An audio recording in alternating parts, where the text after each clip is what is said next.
Dear viewers, the topic which we will discuss today is, can Arctic provide an alternate to the Suez Canal? Because there is a crisis which is going on as far as the Suez Canal is concerned. And we will discuss this topic by focusing on three things. The first is the background of the Suez Canal. The second, the crisis which has taken place, the Suez Canal, that a huge container ship, Evergreen, got stuck on March 23rd, the Suez Canal, which basically led to a situation where hundreds and thousands of ships are stuck.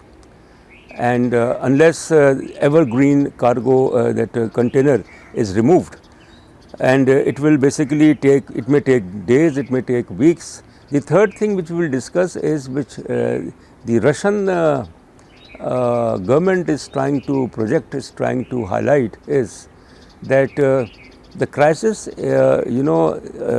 which has taken place as a result of the closure of Suez Canal, it basically provides an opportunity. Every crisis is an opportunity, and the opportunity is to seek the alternate as far as the Arctic Sea is concerned. Because Arctic Sea, it provides an alternate route from Europe all the way to Asia, Far East, Southeast Asia, and that is something which Russia is trying to argue. Since Russia controls almost two-thirds of the Arctic Sea, and it is arguing that Arctic Sea is within a couple of years' time, it will be suitable for all weather navigation. So the first thing about the background of Suez Canal, it's absolutely it's a wonder that how Suez Canal was constructed, and it was opened on 17th of November 1869 by the British. Since Egypt was under the British control, so they constructed the Suez Canal as a link between the Red Sea and the Mediterranean Sea, a shortcut for sea traffic from Europe to Asia, bypassing the Cape of Good Hope. So after several years of construction, it was opened for traffic. Suez Canal was opened for traffic on the 17th of November 1869. But then in the 50s, early 50s, when the British, there was the regime of Gamal Abdul Nasser, so his regime nationalized Suez Canal, which led to a war in which France, Israel and Britain attacked Egypt, and they were against the nationalization of Suez Canal, but then they were unable to defeat Egypt, and Suez Canal came under the control of Egypt. Furthermore, the Suez Canal was closed when there was the June 1967 war between Israel and Egypt, as Israel was able to occupy Sinai Desert and was in control of the eastern side of Suez Canal. So Suez Canal remained closed from 1967 June till June 1975. And we have to understand that Suez Canal has been a source of enormous income as far as Egypt is concerned. Egypt earns billions of dollars of royalty because thousands of ships, they pass from the Suez Canal, and they have to pay royalty because it is a shorter route. Otherwise, these days when the Suez Canal, which is the second thing which I would like to discuss, that how a Japanese company ship Evergreen, a huge cargo ship, got stuck in the Suez Canal, which has closed Suez Canal, and as a result of the closure of Suez Canal these days, the alternate route that they have to revert back to the pre-1869, that is through Cape Town, which was earlier called as Cape of Good Hope in South Africa, which is a very long route, which is also expensive. So that is something which will happen if the Suez Canal is not opened soon. So the sea traffic will have to take the route from Mediterranean Sea, from Europe all the way to the Cape Town, and then move on to the Indian Ocean and to South Asia, Southeast Asia, Far East, and so forth. The third thing is basically that how Russia is trying to exploit the situation as a result of the closure of Suez Canal. And since long, a lot of research is being going on how to ensure that Arctic or the North Pole is used for sea traffic. That is because of global warming and climate change, Arctic is melting fast. And Russia is making a point, I think it's a very valid point, that if the Arctic route is used, as far as the European ships are concerned and other ships are concerned, it will save at least 20% travel time.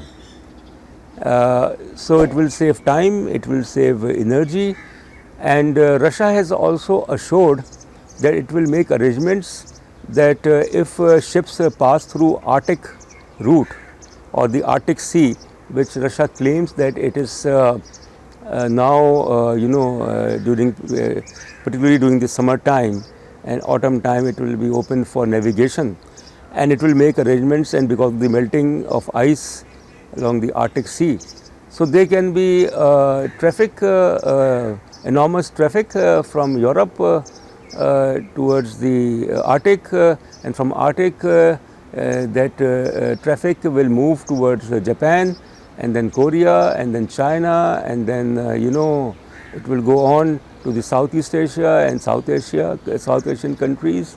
So it will save time, it will save resources, but that is something which we have to bear in mind. It will take time. It is not so easy.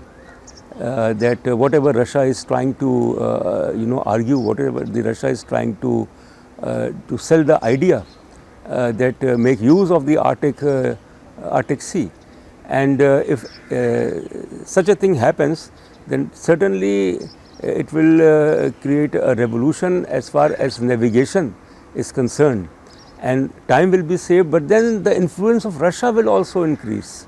Because as I said earlier, that 2/3 of the coast of Arctic is controlled by Russia, and the Russian President Vladimir Putin has made it clear that his government do utmost in order to make Arctic Sea functional and to provide security, to provide facilities for the ships passing through the Arctic Sea. So whatever has happened as far as the Suez Canal is concerned, I think that has given an opportunity to seek an alternate route, which was never ever possible. I mean, 100 years ago, even 50 years ago, 30 years ago, to think about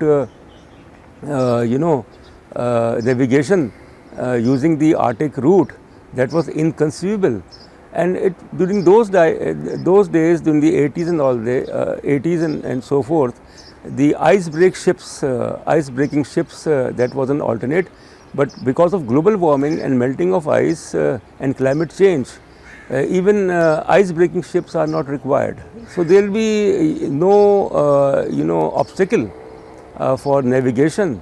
That hundreds and thousands of ships, merchant ships and cargo ships and other containers will take their shipments, and instead of using the Suez Canal, they will move towards the Arctic and then reach their destination, Southeast Asia, Far East and South Asia.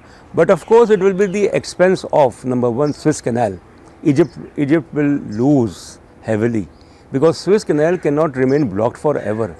That ship which has obstructed the traffic, the Suez Canal, it will be removed. But then Suez Canal, if the Arctic option is used, then Egypt will lose the royalty. It will also have an impact as far as the Strait of Malacca is concerned. So Singapore and Malaysia, these two countries which control the Strait of Malacca, and from the Strait of Malacca you have the sea traffic from the Indian Ocean going towards Southeast Asia and East Asia. But one has to keep fingers crossed as far as the option of the Arctic all weather route is concerned.